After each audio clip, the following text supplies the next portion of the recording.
ایک مرتبہ حضرت ابو قلابہ رحمۃ اللہ تعالی علیہ نے خواب میں دیکھا کہ ایک مقبرے کی قبریں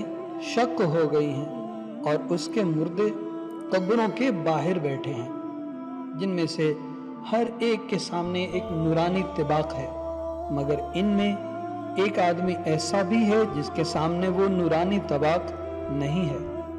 یہ دیکھ کر حضرت ابو قلابہ رحمۃ اللہ تعالی علیہ نے اس سے دریافت کیا کہ آخر تیرے سامنے یہ نورانی طباق کیوں نہیں ہے؟ تو اس نے بتایا کہ ان سب لوگوں کی اولاد اور احباب ایسے ہیں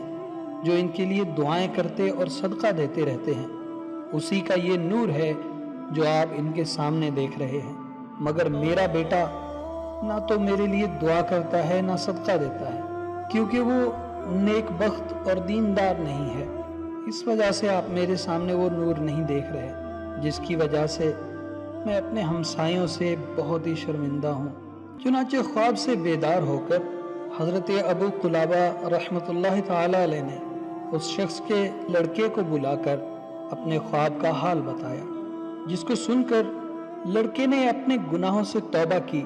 اور اطاعت الہی کے ساتھ اپنے باپ کے لیے صدقات اور دعاؤں میں مصروف ہو گیا۔ اس کے کچھ ہی عرصہ بعد پھر حضرت ابو قلابہ رحمۃ اللہ تعالی علیہ نے اسی مقبرے کے مردوں کو اسی حالت میں دیکھا تو اس شخص کے سامنے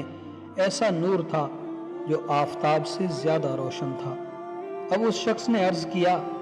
کہ ابو قلابہ رحمۃ اللہ تعالی علیہ، اللہ تعالیٰ آپ کو جزائے خیر عطا فرمائے، آپ کی کوشش سے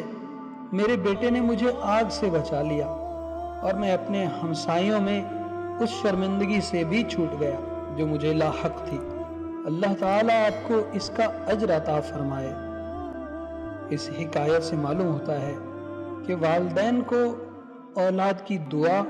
اور صدقے کا بہت جلد اجر و ثواب عطا کر دیا جاتا ہے۔